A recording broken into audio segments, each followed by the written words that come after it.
Hi, it's Rachel here again.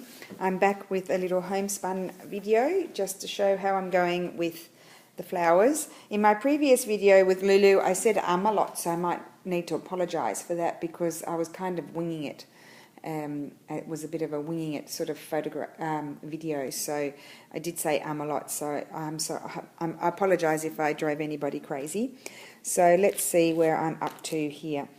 I just wanted to, so I finished this flower, and what I ended up doing, because I wasn't feeling it so much, I didn't do it the same way as I did originally. I actually ended up drawing, this was my exterior line, and I ended up drawing a line there so I could get the width for those, like it was drawn here in the pattern. You can do the same for here if you're feeling like you're not getting the right size. And this was just a loose sort of, you can see it's not very tight, sort of satin stitch.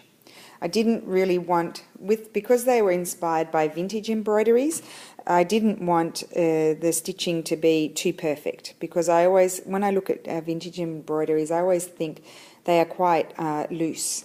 They're not tight stitching, sort of perfect stitching. The other thing I've done is this leaf. It's just simple back stitch. I think I showed how to do these, so I did some more. And then this flower, I think you might have seen me do that flower. It's all completed. And then what else? Oh, here, this one here. I've left a leaf here to show you. I'll do that after. So these are done in the same way as these ones. And then the leaves are a very tight button stitch. Very tight, not that tight, but it's a very button stitch, or yeah, buttonhole stitch. Yes, I think that's what it's called, or blanket stitch, a close blanket stitch. And at the moment I'm working on this flower, and what I've done here is first I did this bit here, and I did just a stem stitch, and then I'll just move that out of the way. I started to do this part here. So this is a little bit of stem stitch here and here, and then this is just satin stitch, and the stitches, to make it look like that, the stitches need to be not all the same length. So sort of short and long. Around the top of the curve and here they can be fairly regular. They don't have to be perfect. And then as they come down into the petal, they need to be short and long. So that's what I've done there. And at the moment I'm working on this piece. I've started doing that piece as well. I haven't quite finished it. Because I wanted to do, maybe with you, start the centre piece as well, so you can see that. So what I'll do is I'll put it back in my hoop, and we can do a little bit of stitching. I'll try not to make the video too long, and I might just adjust my tripod, because I think I might be too far away when I sit down. I'm standing up at the moment holding it up. So I'll just pull that tight. Another cool thing is this is my mum's hoop. I might steal it actually. And it's really cool because I don't know if she wrapped it or bought it that way, but when you have a wooden hoop, they can be quite slippery at times and it doesn't stay taut. So Mum said she has a few that are wrapped. I don't know if she wraps them or buys them like that, but when you wrap them with just like a trim or something, they don't slip. So that's a good tip. And I'm going to sit down. Actually, I'm going to move this down a little bit closer so you can see better. Yes, I think that's better. And hopefully I don't knock it while I'm stitching. It's kind of hard to sew and video. So we'll continue here. So what I'm doing here is just short and long sort of satin stitches. And here I was a little bit timid when I was doing it. I think I need to come down a little bit more here, so I'll go on adding a few more stitches. So really don't be afraid to do long stitches. Even here I had to really make myself do these long stitches, so that will give you that effect. So we'll just quickly finish off this thread. I might not, and again I'm coming up next to where I went down so I don't waste thread. And you really, with one length of thread, you can really go a long way this way. And I'm not doing them too perfectly because that's not what we want. That's not the look I want. I wanted. You might want it to be all perfect, but I wanted it to be more free. Messy. Messy, yes. Lulu's here watching. well, Lulu is learning stitches as well because she's been doing a lot of embroidery. Mum's actually making this amazing blanket, and it's all with patches of wool fabrics, and she's slow stitching all of them onto a piece of calico, so it's quite heavy. And then she's going to put embroideries all over it. It's amazing. And so when we were at her place, she asked us to do some embroideries that on calico that she can cut out, and then she's going to applique them on. I think she was kind of inspired a little bit by my other project that I showed. Well, she started that as well. I don't think it's upstairs. The one with the cut out flowers and things, and also by this homespun patch. I think that quite inspired Mum for this. So she, and also Segolene. We saw her at the Sydney Quilt Show, and she was the nicest person, very giving and generous, and allowing people to photograph all of her beautiful work. We already have both her books, and she does a lot of stitching right onto her wool blankets, but also she does them onto felt or calico or other fabrics and then appliques them, so it gives everything quite a bit of dimension. So Lulu's how many flowers did you do for Mum? They're beautiful. No. 1, 2, 3, 4. 4 flowers. And so, and I did a bird and a big flower, and we used all different threads. We used a lot of wool threads, some really thick cotton threads. I used a couple of perlé threads, and so it was really fun. And I can't video those now because Mum's not here. I'm at my dad's place, and but I will photograph them and put them on Instagram because they're really cool, and it'll be that blanket's going to be amazing. I have to put my sticker on it. Don't you think, Lulu? Yep. Put our sticker on it? Yep. We live in a cold climate, so it would be perfect. So anyway, I've nearly been able to finish here. Look, I'm nearly at the end, and I'm just going to make my stitches a little bit smaller here, tuck them in there. I might go up a little bit further up. Oh, actually, I've done a mistake. I was meant to go up there. Well, I'll just continue up there, and I'll go back and fix it if it doesn't all fit. I think, yes, I was meant to go up there and close that off. Not concentrating because I'm talking. Doesn't matter, it will still look fine. So I'm just going to continue up here and close it off. And if you're not happy, as I mentioned before in the other video, maybe you did a stitch and like a long stitch here, I did this long one and he felt kind of alone, so I just went back and put another slightly shorter stitch next to it.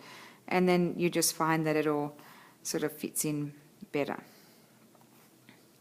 I don't want to come up in the middle there. I want to go here, and I want to go up there, just to make it all sort of fit in. And I think I might put another stitch there to fill that little bit in and make it a little bit thicker and under there. And yep, I'm happy with that. That's good. Okay, so we'll just end that off, and I would like to work on the, oh, I don't know what I've done there, I've tangled it, just cut it off. And I'm going to work in the centre. Can you tell me what the time is? We have to go out to see my best friends. They've been my friends 11 since... at 11. Oh, that's okay. Oh, I have to get ready soon. Why did I say, 11 at 11?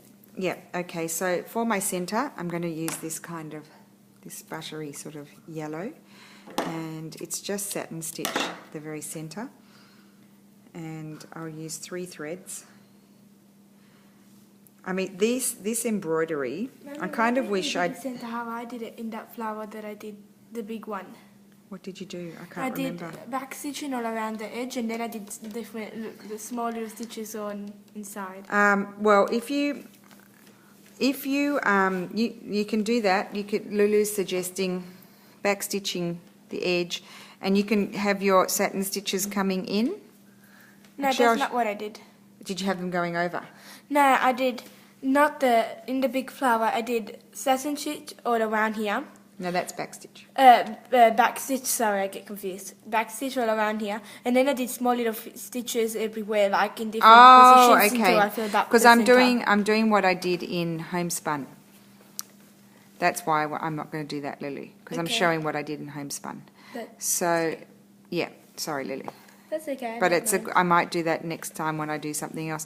I was going to say this, these embroideries would be really lovely also if you were to use not just the DMC regular 6-strand Molinet sort of fabric threads, but also you could buy beautiful Appleton wools and hand-dyed wools, all different thicknesses, and also even some that aren't too thick that people knit with you could use, and you would have very textural sort of flowers. And also when you're working with wool, the cool thing is it fills out really quickly because it's thicker than this. This takes longer, and I've got a few gaps there, so I might go back here and put in a few more stitches. And so and what I'm doing is I have to slowly work around. See, I'm going to fill in here a bit more than up here because it needs to fan around. So, and then if I find I've got any gaps, I'll go back and put a couple of stitches in there. I'm not too fussed about it. Can I say this suggestion? Yes. And if you want to make it a bit more 3D, the center, you can first do like rows like this, and then you go on top with rows the opposite way. Yes. To make it look 3D or thicker. Yes, you could do, they do that a lot when they're doing monograms. You do your satin, first of all you fill it in with random stitches everywhere, and then you go over and do your satin stitch, or you can do satin stitch in one way and then you can go over and do satin stitch the opposite way, and it makes it 3D. That's correct, Lulu. Where did you learn that? I just did. You just figured it out? Oh, and if you want to make it look neater, you can even go around with back stitch around the edge. Yeah, I've said that before. Yeah. You can do back stitch around the edge, and then you just bring your stitch over the edge of the back stitch, so then when it's all filled in you can't see it. So this is fairly quick, this bit. Try and get that done. Don't want the video to be too long. We're at 12 minutes. Oh, I'm nearly off the screen. That's terrible. This is a thumbs down video. So just filled in, I left a bit of a gap there, and so it's a really bright, beautiful winter's day in Sydney. I think it might even get up to 18 or 19 degrees I'll have a look after all the rain.